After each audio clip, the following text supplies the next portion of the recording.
दोस्तों, वैक्सीन्स की इफ़ेक्टिवनेस को लेकर के काफ़ी सारे सवाल उठते आए हैं। गवर्नमेंट जो तरीका अपना रही है वैक्सीनेशन के लिए, उस पर भी सवाल उठाए जा रहे हैं कि क्या यह सेफ़ है? और जिस तरह से गवर्नमेंट ने मैंडेटरी कर दिया है वैक्सीनेशन को, तो क्या यह अनकॉन्स्टिट्यूशनल है? क्या यह इंडिविजुअल के राइट्स के अगेंस्ट है? रिसेंटली सुप्रीम कोर्ट में इससे संबंधित एक याचिका दाखिल की गई है, तो चलिए जानते हैं क्या यह है पूरा मैटर। नमस्कार दोस्तों, मेरा नाम है संदीप राजौरिया। स्वागत है आपका द डिवाइन यूट्यूब चैनल में। अगर आप इस चैनल पर नए हैं और पहली बार वीडियो देख रहे हैं तो आप इस चैनल को सब्सक्राइब करना ना भूलें। वीडियो अगर आपको अच्छी लगती है तो लाइक करें, कमेंट करें। चलिए शुरू करते हैं। जान लेते हैं केस का नाम। तो ये है doctor Jacob Puliyel versus Union of India and others. इस केस के वकील हैं प्रशांत भूषण। इस पिटीशन में डॉक्टर जैकब पुलियल ने सुप्रीम कोर्ट से यह डिमांड की है कि वो गवर्नमेंट को ऐसे डायरेक्शंस दें कि वो क्लिनिकल ट्रायल्स जो हुए हैं वैक्सीन्स के, उसका डाटा सार्वजनिक करें। उसका जो रिकॉर्ड है वो पब्लिक कर दिया जाए, जिससे पता चले कि कौन सी वैक्सीन है जो कितनी ज़्यादा ट्रायल से गुजरी है और कितनी ट्रस्टवर्दी है। इस याचिका में इन्होंने कहा है कि यदि वैक्सीन आपने लगवा ली, फिर भी कोई ऐसी इफेक्टिव गारंटी नहीं मिल रही है कि अब इन्फेक्शन होगा ही नहीं या फिर इसका ट्रांसमिशन होगा ही नहीं, और ज़्यादातर यह देखा जा रहा है कि वैक्सीन के बाद भी ऐसा इन्फेक्शन और ट्रांसमिशन बढ़ रहे हैं। तो इस हालत में भी यदि वैक्सीन्स हैं उनको ज़बरदस्ती लगवाया जाना कोई पब्लिक हेल्थ का मैटर नहीं होता है। जब वैक्सीन इफेक्टिव ही नहीं है तो फिर आप इनको ज़बरदस्ती क्यों लगवा रहे हैं, ऐसा इस याचिका में कहा गया है।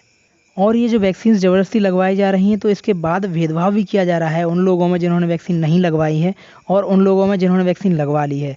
देखिए, उनको डिनाई किया जा रहा है कुछ सर्विसेज के एक्सेस से, जैसे कि उनके जो कोई माध्यम है जिनसे वो अपनी जीविका चलाते हैं, उनका लिवलीहुड है, उसको अर्न करते हैं। तो इस तरह से यह सब करना एक आर्बिट्ररी, डिस्क्रिमिनेटरी और अनकॉन्स्टिट्यूशनल बताया गया है कि ये एक सरकार की मनमानी है और ये भेदभाव करती है और असंवैधानिक है। ऐसा देखा गया है कि यदि आपने वैक्सीन नहीं लगवाई है तो आपको इस सुविधा का एक्सेस नहीं मिलेगा, आप ये सुविधा यूज नहीं कर सकते हैं और आप इस तरह से यहाँ पर एंट्री नहीं कर सकते हैं। काफ़ी सारी चीज़ें ऐसी देखी गई हैं जिससे लोगों को असुविधा हुई है। इन्होंने अपनी बात को प्रूव करने के लिए कुछ पॉइंट्स भी रखे हैं, जैसे कि साइंटिफिक एविडेंस हैं कि जो नेचुरल इम्यूनिटी होती है वो ज़्यादा लॉन्ग लास्टिंग और रोबस्ट होती है as compare to the vaccine immunity. यानी कि जो वैक्सीन इम्यूनिटी प्रदान करती है उससे अच्छी तो हमारी नेचुरल इम्यूनिटी है, जो ज़्यादा देर तक चलती है और ज़्यादा असरकारी होती है। और एक ये भी कहा है कि देखिए, वैक्सीन्स की इफेक्टिवनेस को लेकर के एक सवाल बहुत ही ज़्यादा उठ खड़ा होता है कि वैक्सीन्स तो बनाई गई थी, वो पुराने वेरिएंट के अकॉर्डिंग बनाई गई थी, लेकिन इसके बाद ये वायरस म्यूटेट हुआ और कई सारे वेरिएंट्स देखने को मिले जो कि और ज़्यादा घातक हैं। तो ये सवाल उठ खड़ा होता है कि क्या ये वैक्सीन है वो इस पर तो इफेक्टिव है ही नहीं और इसको रोकती भी नहीं है।